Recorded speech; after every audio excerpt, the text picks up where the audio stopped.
नमस्कार दोस्तों, स्वागत है आपके अपने YouTube चैनल संस्कृत अड्डा पर।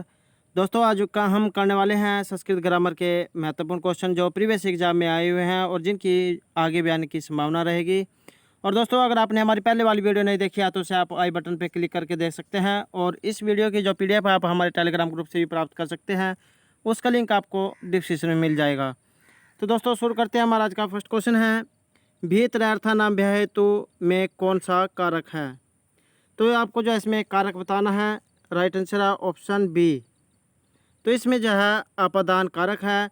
तो यहाँ पर जो ये भीतर अर्थनाम भय हेतु है, यहाँ पर जो है डरना अर्थ में इसमें अपादान कारक हुआ है। और अपादान कारक में जो है पंचमी विभक्ति आती है, जहाँ पर किसी से अलग होना या जुदाई होने अर्थ में भी जो है पंचमी विभक्ति होती है।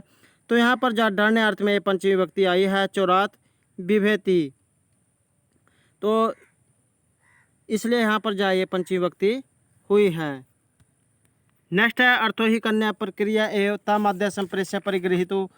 यह जो उक्ति है ये किसकी है?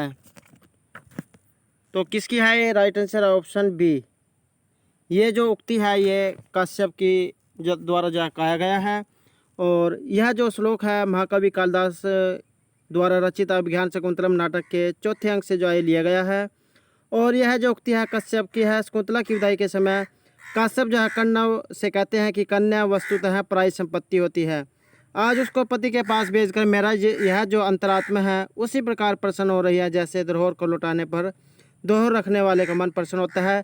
जैसे आप किसी व्यक्ति के पास से कोई धन लेते हैं और उसे जो है अगर आप चुका देते हैं, उसको वापस कर देते हैं, तो इससे जो आपका मन जो प्रसन्न हो जाता है और आपके ऊपर जो बोझ भार होता है वो भी कम हो जाता है।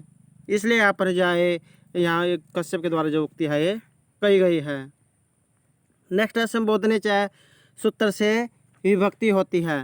तो ये जो संबोधने हैं ये जो है जो सप्तमी के बाद जो विभक्ति होती है उसमें भी आते हैं, और जो प्रथमा विभक्ति है इसमें भी जो संबोधन का प्रयोग होता है। तो प्रथमा विभक्ति का जो उपयोग जो है यहाँ संबोधन करने में भी होता है, जैसे बाल कहा। संबोधन को जो अलग विभक्ति नहीं माना जाता है। नेक्स्ट है, करुणम अधीप है का तात्पर्य। ये जो करुणम अधीप है इसका तात्पर्य क्या है? तो right answer option C, Duryodhan है। तो महाकवि जो भारवी द्वारा रचित जो किरातोर्जुन नाटक है इसके प्रथम सर्ग के प्रथम श्लोक में करुणम अधीप जो शब्द है इसका प्रयोग हुआ है। और यहाँ पर जो करुणम अधीप है इसका तात्पर्य है कुरु देश का राजा अर्थात दुर्योधन। नेक्स्ट है, उह्यते में कौन सी धातु का प्रयोग हुआ है? तो इसमें जो है वह धातु का प्रयोग हुआ है, वह को जो संप्रसारण होकर जो वह को जो उह हो जाता है। नेक्स्ट है, पत्यौ में कौन सी विभक्ति है? तो पति शब्द के जो रूप है और इसमें जो है सप्तमी विभक्ति का प्रयोग हुआ है। ये सप्तमी एक वचन में जो है शब्द रूप बनता है सप्तमी एक वचन में। नेक्स्ट है, वामः कुलस्याध्याय में जो वामा है इसका अर्थ क्या होता है? तो ये जो वामा दिया गया है इसका अर्थ होता है प्रतिकूल। तो ये जो उक्ति है ये महाकवि कालिदास कृत जो अभिज्ञान शकुंतलम नाटक है इसके चौथे अंक में जो 18 श्लोक है उसमें वामः जो कुलस्याध्याय है शब्द का प्रयोग हुआ है। यहाँ पर जो वामः है इसका अर्थ होता है प्रतिकूल आचरण करने वाली स्त्रियाँ। दोस्तों, अगर आपको हमारे क्वेश्चन अच्छे लगते हैं तो लाइक जरूर कीजिएगा और कमेंट बॉक्स में लिखिएगा कि आपको हमारे क्वेश्चन कैसे लगे हैं। और अगर आपने अभी तक हमारे चैनल को सब्सक्राइब नहीं किया तो सब्सक्राइब कर ले, साथ में जो बेल वाला आइकॉन है उसे जरूर दबाएं जिससे जो आपको हमारे आने वाली वीडियो की नोटिफिकेशन मिलती रहेगी। तो नेक्स्ट है, भूयिष्ठम भव दक्षिणा परिजन में जो परिजन है इसका अर्थ क्या होता है? तो ये जो परिजन है इसका अर्थ क्या होता है? राइट आंसर है ऑप्शन सी, सेवकजन। तो भूयिष्ठा भव दक्षिणा परिजन का प्रयोग जो है ये अभिज्ञान शकुंतलम के जो चौथे अंक के 18वें श्लोक में हुआ है। और इसमें जो परिजन का अर्थ आश्रित वर्ग अर्थात सेवकजन से संबंध है। नेक्स्ट है, महिभुजे में कौन सी विभक्ति है? तो ये जो महिभुजे है इसमें जो चतुर्थी विभक्ति का प्रयोग हुआ है। Right answer option B. Next है, विधाताय में कौन सी धातु है? तो विधाताय में जो है वि उपसर्ग पूर्वक जो है हन धातु का प्रयोग हुआ है और हन को जो धा आदेश हो जाता है। तो यहाँ right answer option B. Next है किरातोर्जन्म का जो प्रथम पद्य है किस छंद में रचित है? तो ये जो किरातोर्जन्म है ये भारवी के द्वारा विरचित है और भारवी को जो अर्थगौरव के लिए जाना जाता है। और इसके जो प्रथम पद है इसमें किस छंद का प्रयोग हुआ है? राइट आंसर ऑप्शन ए, इसमें जो है वसंत छंद का प्रयोग हुआ है। और इस सड़क के जो अंतिम दो पद है 45 और जो 46 है इसमें क्रम से पुष्पिताग्रा और जो मालिनी छंद है उसका प्रयोग इसमें हुआ है। और बाकी जो पद्य है उनमें उस छंद का प्रयोग हुआ है। अगला क्वेश्चन है हरि रम्य में किस वर्ण का लोप हुआ है? हरि रम्य है तो यहाँ पर किस वर्ण का जो इसमें लोप हुआ है? राइट आंसर ऑप्शन बी, र का जो इसमें लोप हुआ है। इसमें जो है स को जो जुसोरु जो सूत्र होता है उससे रू आदेश होकर हरीर प्लस रम्य रूप बनता है। उसके बाद रह के बाद जो है रह होने पर रोरी जो सूत्र है उससे पूर्व रह का लोप और ड्र लोपे पूर्वस्य दीर्घो अण जो सूत्र है अण के जो वर्ती जो ई है उसको दीर्घ होने से हरि रम्य है रूप सिद्ध होता है। अतः जो ये हरि रम्य है इसमें रोरी सूत्र से रह वर्ण का लोप हुआ है। नेक्स्ट है भी धातु पद लट लकार मध्यम पुरुष एक वचन। तो ये जो भी धातु है इसका परस्मय पद लट लकार मध्यम पुरुष एक वचन में कौन सा रूप बनता है? तो सही आंसर है ऑप्शन बी। तो इसमें जो है विभेषी ही शब्द जो है ये बनता है। तो ये जो धातु होती है दो प्रकार की होती है, परस्मय पद और आत्मनेय पद। नेक्स्ट है महेश्वर सूत्र में जो है जो व्यंजन है इसका प्रयोग कितनी बार हुआ है? तो सही आंसर है ऑप्शन सी।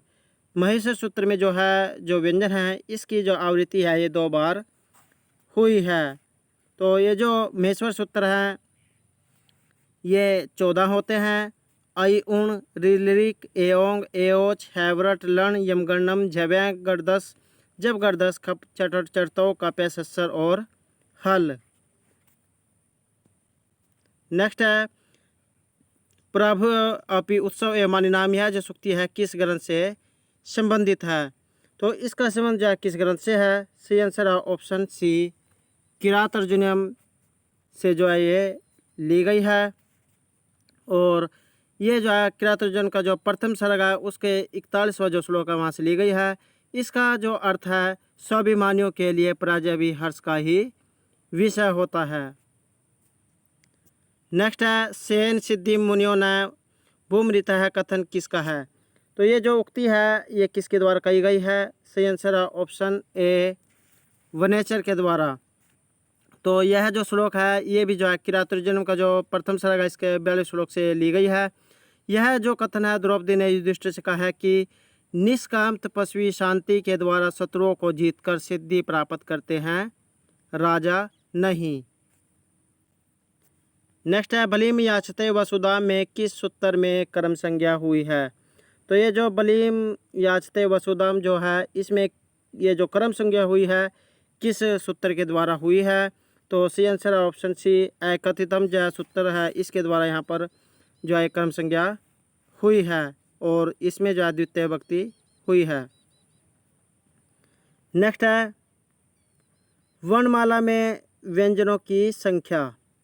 तो ये जो वर्णमाला है इसमें व्यंजनों की संख्या कितनी होती है? सी आंसर ऑप्शन सी, इसमें जो 33 व्यंजन होते हैं। जो ये महेश्वर सूत्र से जो पता चलता है कि जो संस्कृत व्याकरण है इसमें कुल जो 42 वर्णमालाएँ होती हैं और जो इन वर्णमालों में 9 स्वर और 33 व्यंजन जो माने गए हैं। नेक्स्ट है बाणभट्ट ने कादम्बरी में किस रीति का प्रयोग किया है? तो ये जो बाणभट्ट द्वारा जो रचित ग्रंथ है कादम्बरी इसमें किस रीति का प्रयोग हुआ है? तो सही आंसर है ऑप्शन सी, इसमें जो है पंचाली रीति का प्रयोग हुआ है। और जो पंचाली रीति जो होती है इसकी विशेषता होती है कि उसमें जो शब्द और जो अर्थ है इसका समन्वय और जो संतुलन होता है। शब्दार्थियों समगुंफ है पांचाली रीति ऋषि इष्यते। तो बाण ने जो है इसका पूर्णतः निर्वहणी नहीं किया, अपितु इसका जो सर्व उत्कृष्ट जो आदर्श है हमारे सामने भी प्रस्तुत किया है।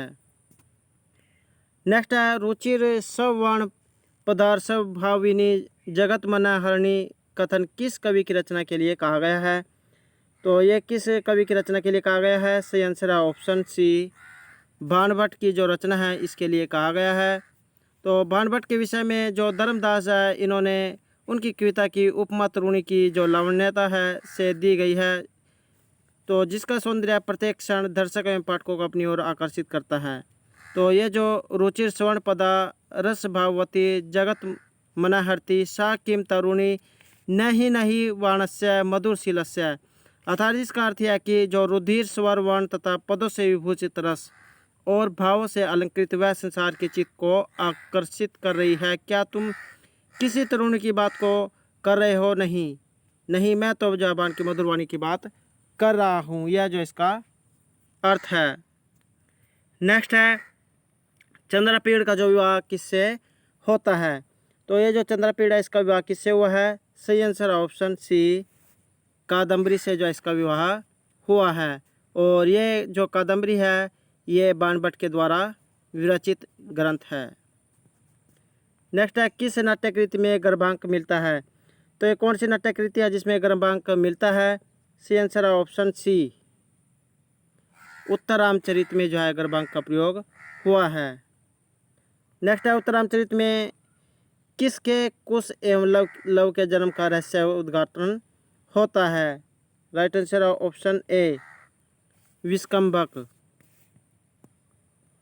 नेक्स्ट है सहयुक्त अप्रधाने सूत्र है। तो ये जो सूत्र है ये किस अर्थ में प्रयोग हुआ है। राइट आंसर है ऑप्शन बी, ये जो है कर्ण कारक के रूप में प्रयोग हुआ है।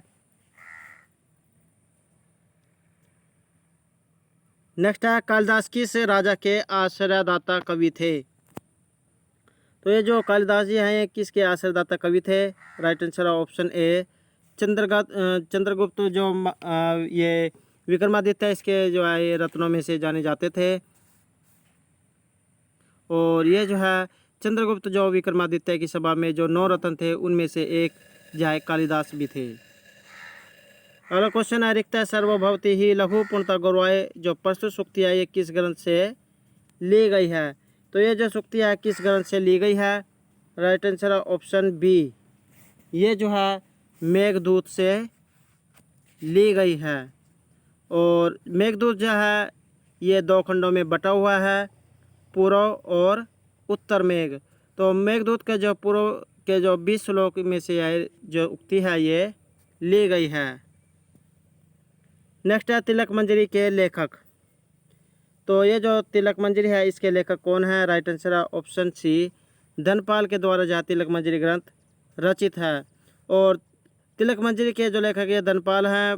भास जो एक नाटककार है, इनमें से जो 13 नाटक जो उपलब्ध होते हैं वो इस प्रकार हैं, जैसे प्रति योगेंद्रायण, स्वप्नवास दत्तम, उरुभंग, दूतवाक्य, पंचरात्र, बालचरित, दूत, घटोत्कच, कर्णबार, मध्यम योग, प्रतिमा नाटक, अभिषेक नाटक, अविमारक और चारुदात नाटक।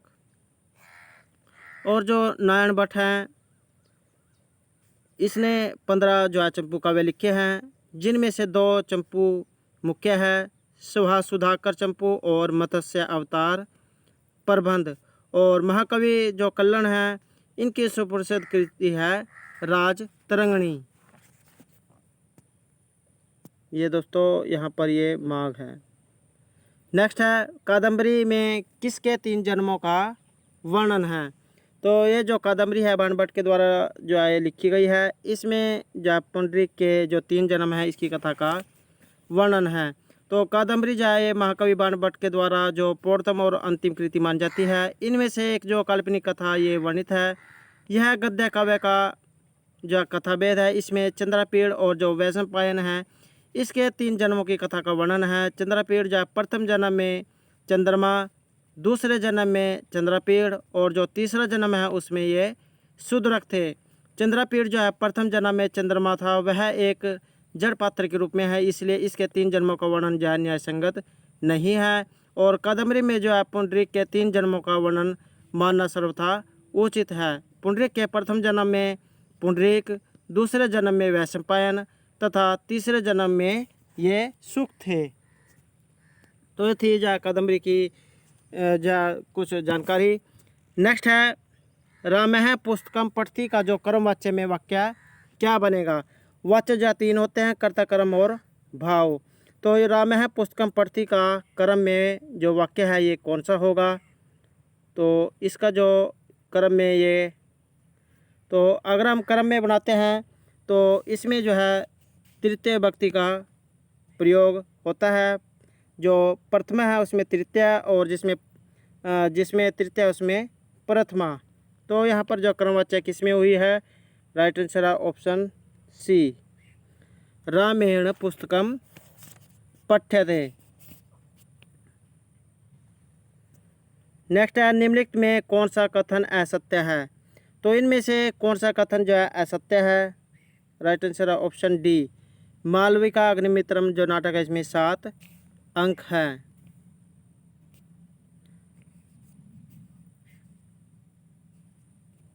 नेक्स्ट है नारिकेल फल सम्मितम वचन है, किस कवि के बारे में कहा गया है।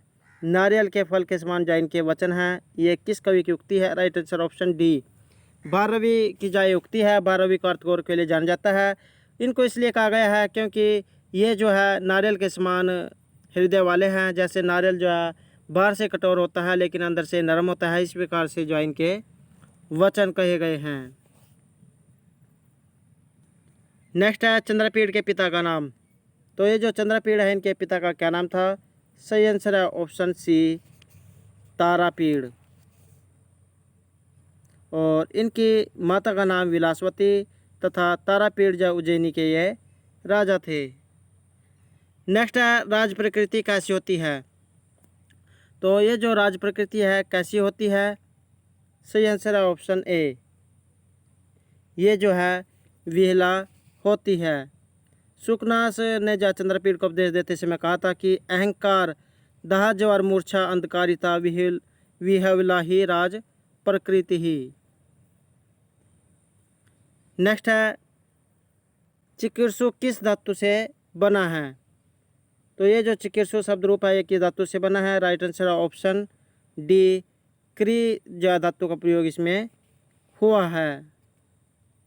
और क्री धातु में जो सन प्रत्यय लगने पर जो ये शब्द रूप बनता है। नेक्स्ट है उवाच। उवाच जो है किस लकार का रूप है। तो उवाच जो है ये लिट लकार में बनता है और इसमें जो है भ्रू धातु और लिट लकार प्रथम पुरुष एकवचन का जो है इसमें प्रयोग हुआ है। तो दोस्तों ये थे हमारे आज के संस्कृत जो है ग्रामर के महत्वपूर्ण क्वेश्चन। दोस्तों अगर आपको हमारे क्वेश्चन अच्छे लगे हो तो हमारे चैनल को सब्सक्राइब कीजिएगा और दोस्तों हमारे साथ अंत तक बने रहने के लिए धन्यवाद।